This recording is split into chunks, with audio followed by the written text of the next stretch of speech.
Seraph's Last Stand, a game developed and published by Andre Young, is probably one of the best ways you can spend just $1 on Steam. This minimalistic shoot-'em-up follows suit with a simple premise. Seraph, a wizard, is being hunted by extraterrestrial organisms that come in waves. It is the player's job to keep Seraph alive in his last stand for as long as possible, fighting increasing hordes of aliens as well as gaining power. The settings for the game are simple and provides only basic options one might need. Do note, however, that there are a couple glitches associated with them. For example, it has been reported that turning off effects will stop wisps from spawning, one of the strongest abilities in the game. So if you want to have any access to wisps, don't click this option, as it will in some cases completely shut them down. Away from the options, but before jumping into the game, we have a soul shop. Upon death, enemies have a small chance of dropping a soul orb. These are used to unlock small stat increases or alternative ways to play after your eventual demise. The shop itself is a good way to keep players from just turning the game off after dying once or twice, as it gives you something to look forward to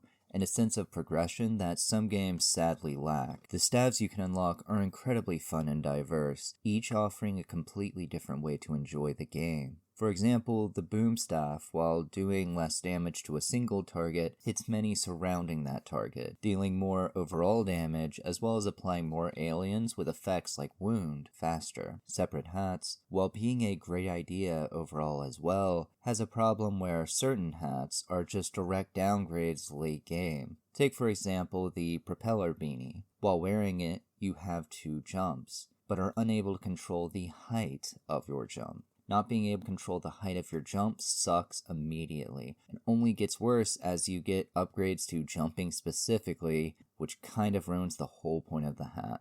Once you have suited up though, you will see a few enemies attacking you. The music will kick in as well, and I find that it is very relaxing and gets more vibrant with each wave along with the monsters. And yet as calming as the music is, it gives you a sense of power. The beginning stages are extremely easy as expected. The enemies are slow and have little health. However, as you progress, the enemies become stronger and more plentiful until your entire screen is filled. At the end of each wave, you gain access to a choice of 4 cards, each one giving you an upgrade. Typically something simple like more damage or attack speed, but can also range to having a slightly weaker ally, or dealing damage when enemies touch you. Almost every card is designed to be paired with many of the other options. For example, Cloak, a card that gives you more iframes from getting hit, stacks amazingly with Barrier, as once you build up a few Barrier, it should be easy to reach almost immunity to damage. However, this alone will not keep you alive forever, and you are still vulnerable no matter how much you stack this. Once every 5 stages, you will unlock a rare card. These not only having increased power, but also house more unique mechanics than the lower tiered cards. After stacking so many of any given card in the game, with the exception of Ascendance cards, you will unlock an Ascendance card. These provide a large reward for kind of pointing your character into a certain direction, and usually provide a benefit stacking with the card in question. Think as the same logic behind a capstone for a skill tree. For example, Wound gives you the Bloody Mage card. After collecting only 3, Bloody Mage increases the speed that enemies take damage from wound. Thus, it is still a viable option to grab as many wound cards as possible. There are exceptions to this. For example, getting Gush will eventually just allow you to fly. Personally, I find this to be a flaw, as if you wanted more jumps, you would just get more Gush cards. So I would have preferred if the Ascension was something a little more unique. However, in cases with these types of Ascensions, you usually would not want to be collecting that many of the card anyways, either because it only provides utility, or it drops off in power dramatically after say round 50 or so. At level 60, you will fight a boss. There are only 1 or 2 options, but beating this boss is pretty well beating the game, as it can start to lag pretty bad after level 90 or so, just from so many entities being on screen. In short, this game is incredibly fun to mess around with for, say, maybe 4 to 5 hours or so, but as you play it, you do find more and more bugs or inconsistencies in the design. For example, the enemies will start pushing you through the floor after a certain level, and in the shop you can keep buying upgrades for an item infinitely, if you have infinite souls.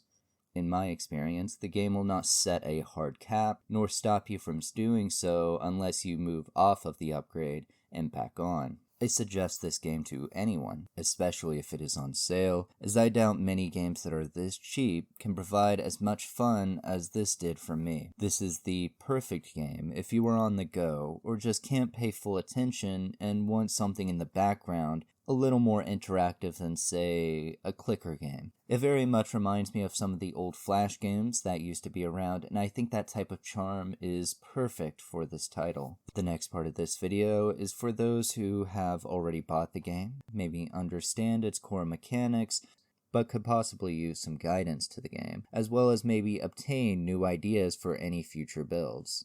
First, some general tips that would help newer players. For starters, if you are taking a ton of damage and flipping out, try and stay calm early game. Moving slowly and staying right in front of the bullets will lead to you getting cornered and having to take damage much less often due to the game space being two-dimensional. If you are playing a slow but steady build, I recommend taking Regrowth. Just 5 levels of regrowth, and no matter what type of build you have, you will graduate to always killing the entire wave at the very most 100 seconds. Perfect for someone bored out of their mind, as the tanky build isn't exactly what it is cracked up to be on paper. Now, if you are on the other end and lacking in survivability in the early game due to focus on damage, using just one rare card on Barrier will solve that nearly entirely early game. Fewer hits are taken and given early game, so lifesteal is less effective earlier on than just the good old-fashioned dodge and run. Be careful mixing Shrink on a streamer build. As you get smaller, so will your main weapon, the beam. While in the current version, you cannot use the fedora to get high up on the leaderboard, you can use it to farm souls, easily harvesting all the souls you would need for when you tackle that leaderboard. Do not underestimate the ability to test out cool ideas for builds on the fly either. The utility is endless yet simple at no cost, especially if you have no internet connection to begin with. Now, here are 2 builds that in my anecdotal experience have done the very best in assuring I reach to at least level 100, no matter how much I am struggling. I should preface that while these might be what I have found to be the most effective, they are not the only way I play the game, nor the only ways I suggest others to play. I encourage you to get creative and see what kind of cool, crazy builds you can come up with. Now, having that said, first we have a slow and steady build that practically guarantees success for those that simply want to play in the background while watching YouTube or enjoying a nice conversation. First round, you will want to unlock either Appraisal or Barrier. If both are available, choose Appraisal, as the math works out that if you take Appraisal earlier on, then you will find the cards you need in the future easier. Now for waves between every 5 levels, you will want to collect any luck, regrowth, or cloak that you can get your hands on. If luck is an option, take it as soon as possible. For the exact same reasons you would want Appraisal over Barrier. The goal here is to reach the Ascension in each of these cards. After doing such, you will find yourself decently hard to kill, but being able to also choose exactly what cards you get every wave. From here, pick up 5 more Barrier and as much Cloak as possible.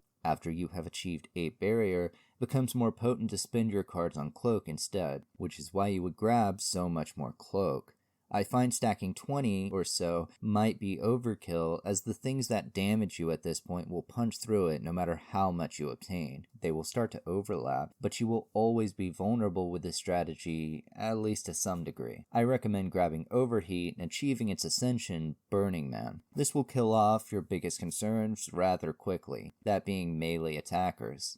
From here, the game turns into a casual thing in the background that you can easily enjoy while not worrying too much about the fine-tuning of movements or what exact cards you choose. Just top off on overheat cards as often as possible, and you should be good to go. The second playstyle is much more quickly paced, and requires intense split-second decision-making, where every choice matters deeply to long-term survival. Ending the first round, you will want to choose between either Appraisal or Wound. As like before, Appraisal does give better long-term benefits the faster you have acquired it, though for this build, somewhat different reasons. Between the epic waves, you will want to find any luck, Resonance Plus, Armor, or Leech you can find. Luck above Resonance Plus, and Resonance above the rest. Once you have unlocked the Ascensions for Appraisal, Luck, Wound, and Resonance, I recommend immediately grabbing Cold in order to obtain its Ascension, Freezer.